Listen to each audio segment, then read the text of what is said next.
नमस्कार दर्शक बंधु शुभ संध्या आमे नहीं आसु देश विदेश राज्य 20 गुरुत्वपूर्ण खबर खबर भल लगे वीडियो को लाइक करने सहित चैनल नुआ सब्सक्राइब करी आपण जिलार ना लिखिदेवे जहाँफल प्रत्येक दिन आपण जिलार खबर किसी ना कि अपडेट पाइपर तेज कौन रही आज सन्धार खबर चलता नजर पकईबा। प्रथम खबर कार्तिक मास आरंभ परिवा दर आकाश छुआ होबार लगी पुण्य मास भाव कथित संख्याधिक घरे एवं आमिष निषेध तेणु कार्तिक मासरे परिवा दर चढ़ा दर लगी 500 टंकार बैग फुल होना आलू प्याज को छाड़देले कंचा परिवा दर पाखापाखि 60 रु 120 टंकार पहुंची बीन्स 100 टंका उपरे पोटल 80 टंका ता सहित कहुच्छे भेंडी 70 टंका बिलाती 50 टंका बैगण 60 टंका एमती सबकि परिवार आकाश छुआ होबार लगी जहां नहीं साधारण लोकों मध्य आशंका देखा तेज अन्य उपाय न हो लोके पूर्व अपेक्षा कम परिमाण परिवार चलैया बाध्य होउचंती पकेट अधिक टंका खर्च होउची किंतु बैग पनीपरिबार भर्ती होउना। परवर्ती खबर रोचे एथर बेआईन दुकान उपरे चढ़ाऊ लक्षाधिक टंकार औषध जबत राजधानी भुवनेश्वर बेआईन भाव परिचालित एक मेडिसिन उपरे मध्य चढ़ाऊ होईची तेबे विशेषकर कलिंग K3 पाइकरायपुर थिबा एक हेल्थ केयर उपरे मध्य चढ़ाऊ होईची एथर सरकार कहचंती कोनोसी प्रकार दुर्नीति ओडिसा रे चालिबो नाही 10 रु अधिक मेडिसिन जबत करी टेस्ट लैब को मध्य पठाई दिया जायछि सेपटे कफ सिरप को नै कि तीनोटी राज्य रे मध्य बैन होईची तेणु आहुरी मध्य एबे मेडिसिन स्टोर रे चढ़ाऊ चलिबो जो माने बेआईन भाबे मेडिसिन रखुचंती तांको उपरे दृढ़ कार्यानुष्ठान मध्य निया जिवो।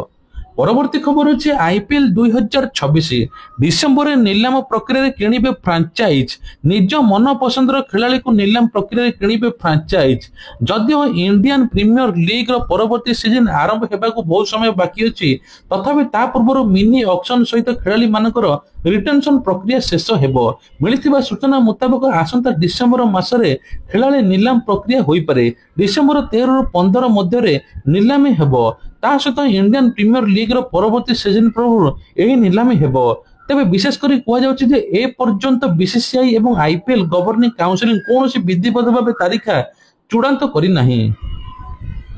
परवर्ती खबर होची निखोज झियो मानक उद्धार करबा आमर लक्ष्य ए नै कि मध्य नाबालिका निखोज छुआ मानक उद्धार पई लगातार अभियान जारी रखिछि पुरी पुलिस पुरी टाउन थाना रे 22/9/2025 रु केस नंबर 478/25 रे गोटे नाबालिका निखोज होइतिबा अभियोग रजिस्ट्री होइतिला जहा फल रे एपर्यंत अनुसंधान पर कुआ जाउछि नाबालिका को कटक रु मध्य उद्धार करा जाइछि एक मास पुरी रे मध्य द्वारा 16 निखोज नाबालिका शिशु उद्धार होइछि एक मास रे पुरी पुलिस द्वारा 15 जन नाबालिका 1 जन छुआ मध्य उद्धार होइछि तेणु एपटे मध्य कहिछन जे प्रतीक सिंह जहा फल कौन प्रकार झील नाबालिका निखोज अच्छा आमे खोजी बाहरी करू जहाँफल दोषी उपर दृढ़ कार्यानुष्ठान नियाजिबो सेपटे मध्य अभिभावक मानक सहयोग साइबर ट्रैकिंग सोशल मीडिया अनुसंधान राज्य में विभिन्न स्थान में टीम पठाई अभियान चली सचेतनता वार्ता मध्य सूचना दि जाउछि।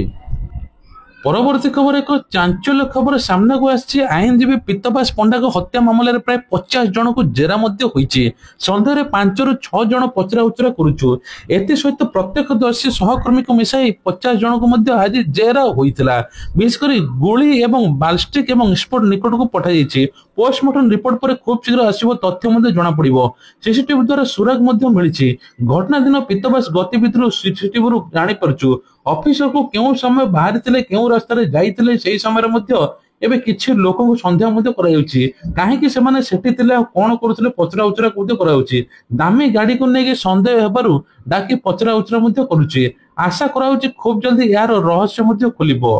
परवर्ती खबर होची नवीन दिल्ली रु फेरिले नुआपड़ा उपनिर्वाचन पूर्व दिल्ली रु फेरिले नवीन ओडिशा आसुचंती विरोधी दल नेता नवीन पटनायक दिल्ली रे एक मास रु अधिक समय रहिया पर ओडिशा फेरिचंती सामाजिक व्यक्तिगत कार्यक्रम पे नवीन पटनायक दिल्ली गस्त करथिले दिल्ली स्थित बासभवन एक मास रहणी नवीन एबे निज परिवार सदस्य सांगसाथी को भेटिबा सहित बही किणिबा पढ़िबारे निज समय बिताइथिले एबे पुणी सरगरम होईची राजधानी पुणी एबे नवीन फेरिचंती राजधानी को। ପରବର୍ତ୍ତୀ ଖବର ରହୁଛି ମୋଦି ସରକାର ଆସିବେ ପୁଣି ଓଡ଼ିଶାକୁ, ପାଣ୍ଡରାରେ ହେବ ବଡ଼ ମାଛ ମାର୍କେଟ, ଶିଳାନ୍ୟାସ କରିବେ ପ୍ରଧାନମନ୍ତ୍ରୀ ନରେନ୍ଦ୍ର ମୋଦି। 5 ଏକର ଜାଗାରେ ନିର୍ମାଣ ହେବ ଏ ମାଛ ମାର୍କେଟ। 4 ନମ୍ବର ହୋଲସେଲ ମାଛ ମାର୍କେଟ ବିଭିନ୍ନ ସମସ୍ୟା ହେଉଥିଲା, 3 ବର୍ଷ ହେଲା ପ୍ଲାନ୍ ଥିଲା। ବର୍ତ୍ତମାନ ପ୍ରଧାନମନ୍ତ୍ରୀ ମତ୍ସ୍ୟ ଯୋଜନାରେ 50 କୋଟି ଟଙ୍କା ମିଳିଛି। ଏହା ପାଖାପାଖି 60 ରୁ 80 କୋଟି ଟଙ୍କାର ପ୍ରକଳ୍ପ ହେବ। ଏଥିରେ ରିଟେଲ ବ୍ୟବସାୟୀ ସମେତ ହୋଲସେଲର ଏବଂ କୋଲ୍ଡ ଷ୍ଟୋରେଜ ଏବଂ ସମେତ ମାଛ ଚାଷୀ ଏବଂ ବ୍ୟବସାୟୀ ଏବଂ ଗ୍ରାହକ ସମସ୍ତେ ଉପକୃତ ହୋଇପାରିବେ। ଏନେଇ ସୂଚନା ଦେଇଛନ୍ତି ଭୁବନେଶ୍ୱର ମହାନଗର ମେୟର ସୁଲୋଚନା ଦାସ। ବିଶେଷ କରି କୁହାଯାଉଛି ଯେ ପାଣ୍ଡରାରେ ବୃହତ ମାଛ ମାର୍କେଟ ହେବ। ଆସନ୍ତାକାଲି ଶିଳାନ୍ୟାସ କରିବେ ପ୍ରଧାନମନ୍ତ୍ରୀ ନରେନ୍ଦ୍ର ମୋଦି। 5 ଏକର ଜାଗାରେ ନିର୍ମାଣ ହେବ ଏ ମାଛ ମାର୍କେଟ। 4 ନମ୍ବର ହୋଲସେଲ ମାଛ ମାର୍କେଟ ପାଇଁ ବିଭିନ୍ନ ସମସ୍ୟା ହେଉଥିଲା, 3 ବର୍ଷ ହେଲା ପ୍ଲାନ୍ ଥିଲା। ଆଉ ଏବେ ସବୁ କିଛି ମଧ୍ୟ ସୁବିଧା ଯୋଗାଇବେ ପ୍ରଧାନମନ୍ତ୍ରୀ ନରେନ୍ଦ୍ର ମୋଦି। ପରବର୍ତ୍ତୀ ଖବର ହେଉଛି ଆଜି ସନ୍ଧ୍ୟାରେ ରାଜ୍ୟ କ୍ୟାବିନେଟ ବସିବ। ଗୁରୁତ୍ୱପୂର୍ଣ୍ଣ ବୈଠକରେ 11ଟି ପ୍ରସ୍ତାବ ଉପରେ ବାଜିପାରେ କ୍ୟାବିନେଟ ମୋହର। ମୁଖ୍ୟମନ୍ତ୍ରୀ ମୋହନ ଚରଣ ମାଝୀଙ୍କ ଅଧ୍ୟକ୍ଷତାରେ ହେବ ବୈଠକ। ପ୍ରାୟ 11ଟି ପ୍ରସ୍ତାବରେ ବାଜିପାରେ କ୍ୟାବିନେଟ ମୋହର ବୋଲି ସୂଚନା ମିଳିଛି। ତେବେ କୁହାଯାଉଛି ଯେ ଆଜି କଣ କଣ ହବ ସେ ନେଇକି ଆଲୋଚନା ମଧ୍ୟ ଚାଲିବ। ବିଶେଷ କରି ମହିଳାମାନଙ୍କୁ ଗୁରୁତ୍ୱ ଦିଆଯିବ ଏବଂ ଲକ୍ଷପତି ଯୋଜନା ସାମିଲ ହେବ ଏବଂ କିଭଳି ଓଡ଼ିଶାର ଅଧିକରୁ ଅଧିକ ରୋଜଗାର ସୃଷ୍ଟି ହେବ, କିଭଳି ବେକାରୀ ସମସ୍ୟା ହଟିବ ସେ ନେଇକି ମଧ୍ୟ ମୁଖ୍ୟମନ୍ତ୍ରୀ ଚିନ୍ତା କରୁଛନ୍ତି। ପରବର୍ତ୍ତୀ ଖବର ହେଉଛି ବିହାର ନିର୍ବାଚନ। ଆଜିଠୁ ପ୍ରଥମ ପର୍ଯ୍ୟାୟରେ ନାମାଙ୍କନ, 243ଟି ଆସନ ପାଇଁ 2ଟି ପର୍ଯ୍ୟାୟରେ ମତଦାନ। ନିର୍ବାଚନ ପାଇଁ ଏନଡିଏ ଏବଂ ମହାମେଣ୍ଟ ପ୍ରାର୍ଥୀ ଘୋଷଣା ଦ୍ୱନ୍ଦ୍ୱ ଦେଖାଯାଇଥିବା ବେଳେ ପ୍ରଶାନ୍ତ କିଶୋର ଆଗୁଆ ଗୋଟି ଚାଳନା କରିଛନ୍ତି। ପ୍ରଶାନ୍ତ କିଶୋରଙ୍କ ଜନ ସୁରାଜ ପାର୍ଟି 51 ଜଣିଆ ପ୍ରାର୍ଥୀ ତାଲିକା ଘୋଷଣା କରିଛନ୍ତି, କିନ୍ତୁ ନିଜେ ପ୍ରଶାନ୍ତ କିଶୋର ଏଥର ନିର୍ବାଚନ ଲଢିବେ ନାହିଁ ବୋଲି କହିଛନ୍ତି। ତେବେ କୁହାଯାଉଛି ଜନ ସୁରାଜ ପକ୍ଷରୁ ଏବେ ପ୍ରଦେଶ ମନୋଜ ଭାରତୀ ଏବଂ ରାଷ୍ଟ୍ରୀୟ ଅଧ୍ୟକ୍ଷ ପପୁ ସିଂ ସାମ୍ବାଦିକ ସମ୍ମିଳନୀରେ ଘୋଷଣା କରିଛନ୍ତି। ରାଜ୍ୟରେ 243ଟି ଆସନ ପାଇଁ 2ଟି ପର୍ଯ୍ୟାୟରେ ମତଦାନ ମଧ୍ୟ ହେବ। ନଭେମ୍ବର 6ରେ ପ୍ରଥମ ପର୍ଯ୍ୟାୟରେ 121ଟି ମତଦାନ ମଧ୍ୟ ହେବ। ପରବର୍ତ୍ତୀ ଖବର ହେଉଛି ନୂଆପଡ଼ା ଉପନିର୍ବାଚନ, ଦଳ ଭଲ ଲୋକଙ୍କୁ ସୁଯୋଗ ଦେବ କହିଲେ ସୁରେଶ ପୂଜାରୀ। ତେବେ ପୂଜାରୀଙ୍କ ପ୍ରତିକ୍ରିୟା ସମସ୍ତଙ୍କୁ ଆଶ୍ଚର୍ଯ୍ୟ କରିଛି। ସମସ୍ତେ କହୁଛନ୍ତି ଯେ କିଏ ପୁରୁଣା ଲୋକ ହେବ। ସୁରେଶ ପୂଜାରୀ କହିଛନ୍ତି ଦଳ ଦରଦୀ ମଣିଷ ଏବଂ ଭାରତୀୟ ଜନତା ପାର୍ଟିରୁ ପ୍ରାର୍ଥୀ ମଧ୍ୟ ହେବ, ଯାହାଫଳରେ ଲୋକଙ୍କର ସମସ୍ୟା ସମାଧାନ ମଧ୍ୟ କରିବ। ପରବର୍ତ୍ତୀ ଖବର ହେଉଛି ବାଲିଯାତ୍ରାକୁ ନେଇକି ବଡ ସୂଚନା। ଉପର ପଡିଆରେ ବାଲିଯାତ୍ରା ହେବ, ଏନେଇକି ସୂଚନା ମଧ୍ୟ ମିଳିଛି। ଉପର ପଡିଆରେ ଆୟୋଜିତ ହେବ ଐତିହାସିକ ବାଲିଯାତ୍ରା। ତଳ ପଡିଆରେ ଉପର ପଡିଆରେ ମଧ୍ୟ 2ଟି ବାଲିଯାତ୍ରା ହେବ। ବିଶେଷ କରି ଉଭୟ ପଡିଆରେ ଗାଇଡଲାଇନ ଭିତରେ ହେବ ବାଲିଯାତ୍ରା। ଓଡ଼ିଶା ହାଇକୋର୍ଟ ଏ ନେଇକି ନିଷ୍ପତ୍ତି ନେଇଛନ୍ତି। ହାଇକୋର୍ଟରେ ଆଜି ଜିଲ୍ଲା ପ୍ରଶାସନ ପକ୍ଷରୁ ଦିଆଯାଇଛି ସତ୍ୟପାଠ। ଲୋକଙ୍କ ଭାବାବେଗ ଏବଂ ପରମ୍ପରାକୁ ଦେଖି ଗ୍ରହଣ କଲେ ହାଇକୋର୍ଟ। କିଛି ଦିନ ତଳେ ଜିଲ୍ଲାପାଳଙ୍କ ଆବାସିକ ବାସଭବନରେ ବସିଥିବା ବୈଠକରେ ନିଷ୍ପତ୍ତି ନେଇଥିଲା ଯେ 9 ତାରିଖରେ ହାଇକୋର୍ଟରେ ମାମଲା ଶୁଣାଣି ହେବ। ବିଶେଷ କରି ଏହି ଘଟଣା ସମ୍ପର୍କରେ ବରିଷ୍ଠ ଆଇନଜୀବୀ ବିଭୂତି ଭୂଷଣ ଚୌଧୁରୀ କହିଛନ୍ତି କଟକ ସହର ପରମ୍ପରା ଅନୁଯାୟୀ ବାଲିଯାତ୍ରା ଉପର ଗ୍ରାଉଣ୍ଡରେ ଆରମ୍ଭ ହୁଏ। କୌଣସି ସ୍ଥାନରେ ମଧ୍ୟ ହାଇକୋର୍ଟ କହିନଥିଲେ ଯେ ଏମିତି ହେବ ବୋଲିକି। ତେବେ ଜିଲ୍ଲା ପ୍ରଶାସନ ଆଜି ମଧ୍ୟ କହିଛନ୍ତି ଯେ 2ଟି ମାନେ ଉପର ତଳ ପଡିଆରେ ମଧ୍ୟ ହେବ। ତେବେ ବିଶେଷ କରି ଏଥର ବାଲିଯାତ୍ରାରେ ନୂଆ ଗାଇଡଲାଇନ ଆସି ନୋ ଡ୍ରୋନ ଘୋଷଣା ହେଇଛି, ଡ୍ରୋନ ଉଡିବ ନାହିଁ। ତା ସହିତ ମଧ୍ୟ ବ୍ୟାପକ ବ୍ୟବସ୍ଥା ମଧ୍ୟ ହୋଇଛି। ପରବର୍ତ୍ତୀ ଖବର ହେଉଛି ରାମ ମନ୍ଦିର ଶିଖରରେ 21 ଫୁଟ ଧର୍ମ ଧ୍ୱଜା ବାନ୍ଧିବେ ପ୍ରଧାନମନ୍ତ୍ରୀ ନରେନ୍ଦ୍ର ମୋଦି। ତେବେ ଐତିହାସିକ କ୍ଷଣ ଆସିବା ପରେ ପ୍ରଧାନମନ୍ତ୍ରୀ ନରେନ୍ଦ୍ର ମୋଦି ନଭେମ୍ବର 25 ତାରିଖରେ ଅଯୋଧ୍ୟା ରାମ ମନ୍ଦିର ଶିଖରରେ 21 ଫୁଟ ଦୀର୍ଘ ଧର୍ମ ଧ୍ୱଜା ବାନ୍ଧିବେ। ଏହି ଧ୍ୱଜାରୋହଣ ସମାରୋହ ସହିତ ମନ୍ଦିର ନିର୍ମାଣ କାର୍ଯ୍ୟ ଅଧିକାରୀଙ୍କ ରୂପେ ଶେଷ ହେବ। ଏହି କାର୍ଯ୍ୟକ୍ରମ ରାମ ବିବାହ ପଞ୍ଚମୀର ଶୁଭ ଅବସରରେ ଆୟୋଜନ ହେବ ବୋଲି କୁହାଯାଉଛି। ବିଶେଷ କରି ଲୋକମାନଙ୍କ ସହିତ ମଧ୍ୟ ଆହୁରି ମଧ୍ୟ ଭଲ ଭାବନା ହେବ। ଅଯୋଧ୍ୟାବାସୀ ମଧ୍ୟ ଆହୁରି ଏ ନେଇକି ମଧ୍ୟ ଉତ୍ସାହରେ ଭରି ପଡିଛନ୍ତି। ପରବର୍ତ୍ତୀ ଖବର ହେଉଛି ବିପଦରେ ଯାଜପୁରର ସର୍ବୋଚ୍ଚ ଧ୍ୟାନ ମଗ୍ନ ଶିବ ମୂର୍ତ୍ତି। ସେଲ୍ଫି ରିଲ୍ସ ପାଇଁ ମୂର୍ତ୍ତି ଉପରେ ଚଢୁଛନ୍ତି ଯୁବପିଢି।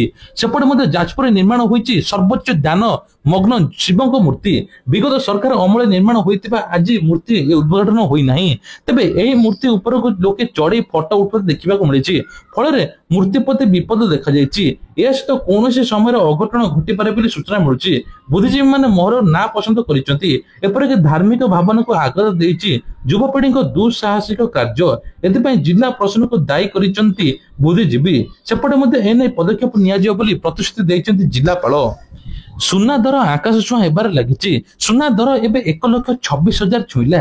ଗୋଟେ ଗରିବ ଝିଅକୁ ବାପା ବାହାଘର କରିବା ପାଇଁ 10 ଥର ଭାବୁଛି, କାହିଁକି ନା ସୁନା କିଣି ପାରୁନାହିଁ। ସେପଟେ ସୁନା ଦର ଦିନକୁ ଦିନ ଏତେ ବଢିବା ଦ୍ୱାରା ସମସ୍ତେ କିଣି ପାରୁନାହାନ୍ତି।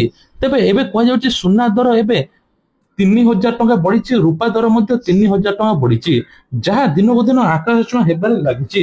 ପରବର୍ତ୍ତୀ ଖବର ହେଉଛି ଆସନ୍ତାକାଲି ପ୍ରଧାନମନ୍ତ୍ରୀ ଧନ ଧାନ୍ୟ କୃଷି ଯୋଜନା ଶୁଭାରମ୍ଭ କରିବେ। ନୂଆଦିଲ୍ଲୀରେ ଭିଡିଓ କନଫରେନ୍ସିଂ ମାଧ୍ୟମରେ ପ୍ରଧାନମନ୍ତ୍ରୀ ନରେନ୍ଦ୍ର ମୋଦି ଦେଶବାସୀଙ୍କୁ ସମ୍ବୋଧନ କରିବା ଯୋଜନା ମଧ୍ୟ ରହିଛି। ବିଶେଷ କରି ଏହା ସହିତ Bhubaneswar state of the art wholesale ମାଛ ମାର୍କେଟ ହୀରାକୁଦର ସମୋନ୍ନତି ଆକା ପାର୍କର ଶିଳାନ୍ୟାସ ମଧ୍ୟ କରିବେ। ଏହି ଅବସରରେ ଚାଷୀଙ୍କ ସହିତ ପ୍ରଧାନମନ୍ତ୍ରୀ ବାର୍ତ୍ତାଳାପ ମଧ୍ୟ କରିବେ ବୋଲି କୁହାଯାଉଛି। ଚାଷୀମାନଙ୍କ ପାଇଁ ନୂଆ ଯୋଜନା ମଧ୍ୟ ରହିଛି, ଯାହାଫଳରେ ଚାଷୀମାନଙ୍କୁ କିଷାନ କ୍ରେଡିଟ୍ କାର୍ଡ ମାଧ୍ୟମରେ ମିଳିବ 5 ଲକ୍ଷ ଟଙ୍କା ପର୍ଯ୍ୟନ୍ତ ଋଣ, ଯାହାଫଳରେ ଚାଷୀମାନେ ବିନା ମର୍ଗେଜରେ ମଧ୍ୟ ଋଣ ଉଠାଇ ପାରିବେ। ପରବର୍ତ୍ତୀ ଖବର ହେଉଛି ଦାନା ବାନ୍ଧୁଛି ଆଉ ଏକ ଘୂର୍ଣ୍ଣିବଳୟ।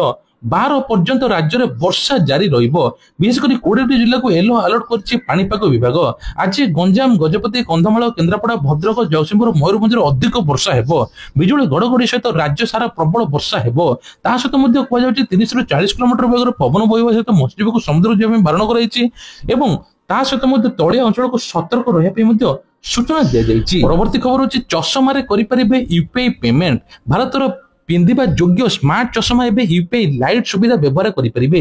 ମୋବାଇଲରେ ୟୁପିଆଇ ପେମେଣ୍ଟ କରୁଥିଲେ ଏବେ ଚଷମାରେ କ୍ୟୁଆର କୋଡ ସ୍କାନ କରି ଏବେ ଭଏସ କମାଣ୍ଡ ଦେବାକୁ ପଡିବ, ଯାହାଫଳରେ ଅଟୋମେଟିକ ୟୁପିଆଇ ପେମେଣ୍ଟ ମଧ୍ୟ ହୋଇଯିବ। ଭାରତୀୟ reserve bank deputy governor Ravi Shankar ଏଠାରେ ଗ୍ଲୋବାଲ ଫିନଟେକ୍ ଫେଷ୍ଟ 2025 ନୂତନ ଡିଜିଟାଲ ପେମେଣ୍ଟ ସୁବିଧାର ଶୁଭାରମ୍ଭ କରିଛନ୍ତି। ଏଥର କୁହାଯାଉଛି ୟୁପିଆଇ ଲାଇଟ୍ ମାଧ୍ୟମରେ କ୍ଷୁଦ୍ର ମୂଲ୍ୟର ପୁନରାବର୍ତ୍ତୀ ପେମେଣ୍ଟ ବିକଶିତ କରାଯାଇଛି, ଯାହା ମୁଖ୍ୟ ଧାରାରେ ବ୍ୟାଙ୍କିଂ ସିଷ୍ଟମ ଉପରେ ସର୍ବନିମ୍ନ ନିର୍ଭରଶୀଳତା କରିବ। ବିଶେଷ କରି କୁହାଯାଉଛି ଏଥର ଚଷମା ଦ୍ୱାରା ମଧ୍ୟ ଖୁଚୁରା ମୂଲ୍ୟ ମଧ୍ୟ ପେମେଣ୍ଟ କରିହେବ। ପରବର୍ତ୍ତୀ ଖବର ହେଉଛି ସୁସ୍ଥ ହେଉଛନ୍ତି ମହାରାଜ।